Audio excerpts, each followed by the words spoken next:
You look around. Phones, computers, how we shop. Hmm. It's totally different from even, say, 20 years back.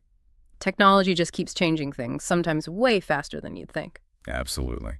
Well, get ready, because it feels like we're right on the cusp of another huge leap. A big one. Today, we're doing a deep dive into quantum computing.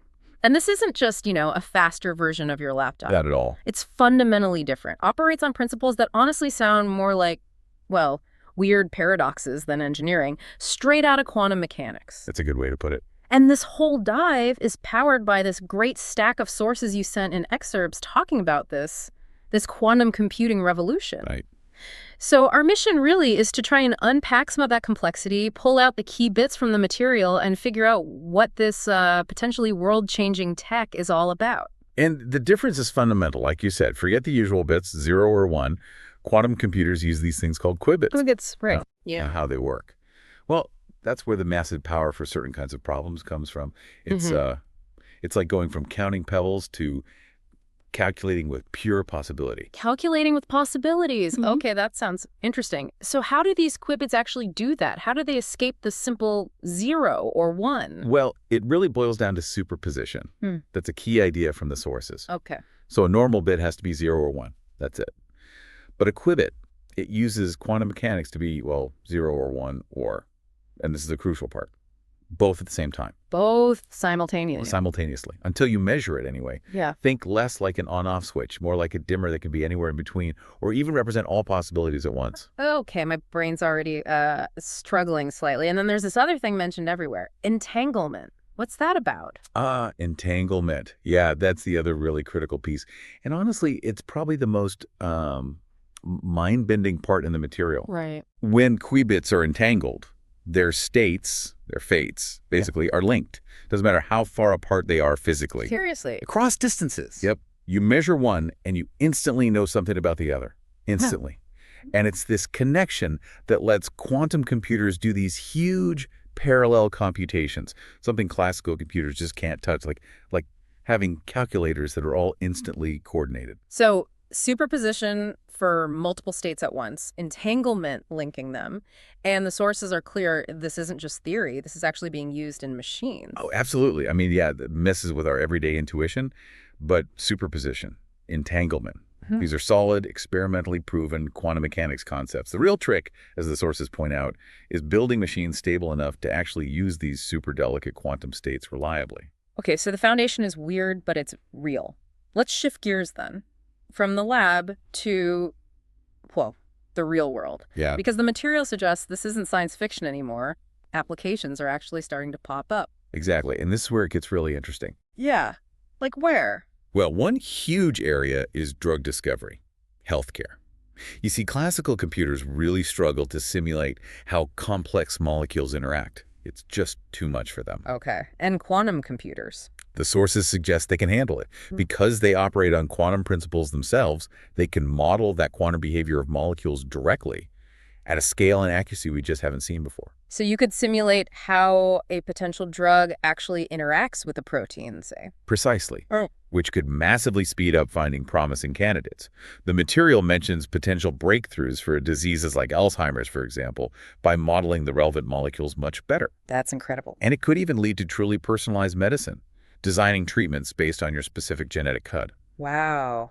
Quantum-guided, personalized medicine. Okay. What about the business world? They always have these complex problems, right? Balancing tons of factors. Oh, yeah. That's another sweet spot to sources highlight.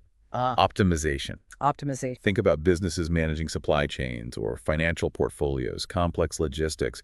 It's all about finding the best solution out of maybe billions or trillions of possibilities. And normally a computer checks them one by one or in batches. Right. But a quantum computer using superposition and entanglement, the insight from the sources is that it can explore that whole vast landscape of solutions simultaneously. Simultaneously. Yeah, in a way classical methods just can't. It's tailor-made for finding the optimal answer in these super complex situations much, much faster. Finding the absolute best way, that would be huge for efficiency, costs. Definitely. You mentioned handling big data sets earlier. Does that tie into things like climate change modeling? It does, yeah. That's another application brought up. Climate modeling involves just astronomical amounts of data and really complex simulations. Right. Quantum computing's power could seriously boost the accuracy and detail of those models. Better models could mean better strategies, right? Yeah. For mitigation or adaptation. Exactly. More effective environmental policies, better predictions, and it doesn't stop there. The sources also talk about the link with AI. Oh, interesting. Quantum AI, how does that work? Well, the potential is there to really speed up machine learning. Okay. Training those big AI models takes a lot of data crunching, a lot of optimization.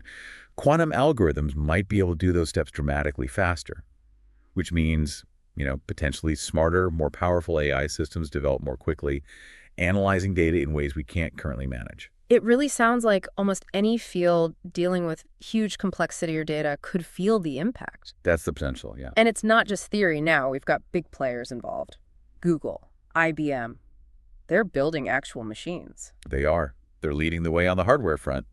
And the sources mention these milestones, like Google's Sycamore chip, achieving quantum supremacy. Right, I read about that. Solving a specific, very complex problem in seconds. Something that would take the world's best classical supercomputer, they estimate, thousands of years. Thousands of years versus seconds. Okay. That really drives home the difference, doesn't it? It does. For those specific types of problems, the leap is just enormous. All right, so the potential is, frankly, mind-blowing. But Right. obviously these aren't everywhere yet. What are the big roadblocks? What challenges do the sources highlight? Yeah, despite all the progress, there are some major hurdles. Significant ones. Like what? What's the main one?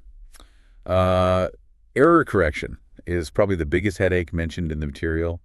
These quantum states are incredibly fragile. Fragile. Extremely. They're super sensitive to noise, tiny things like vibrations, temperature fluctuations. Yeah. Anything can throw them off and cause errors in the calculation.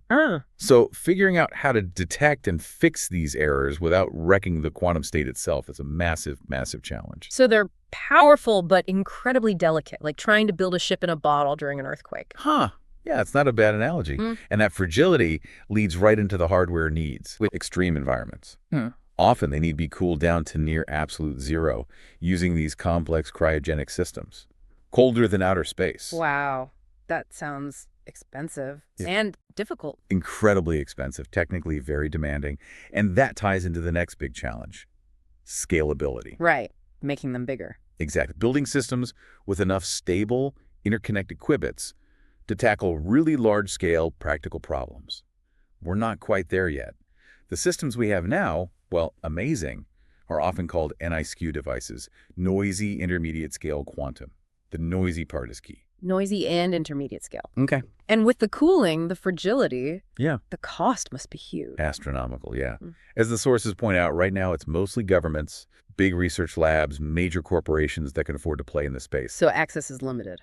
For now, yes. Mm-hmm. But, tons of research is going into tackling all these issues, making qubits more stable, less error-prone, finding ways to scale up, maybe even operate at higher temperatures eventually. It's a very active area. Okay, so big technical and cost hurdles are keeping it niche for now.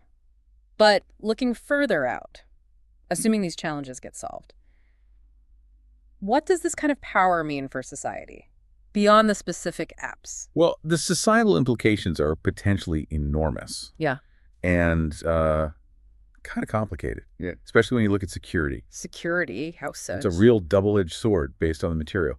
One of the biggest worries is that a powerful enough quantum computer could break most of the encryption we rely on today. Break, like everything. Online banking, secure communications, government secrets. Potentially, yes. The algorithms underpinning a lot of current public key cryptography could become vulnerable. That's a huge risk highlighted in the sources. That sounds bad, really bad. It does.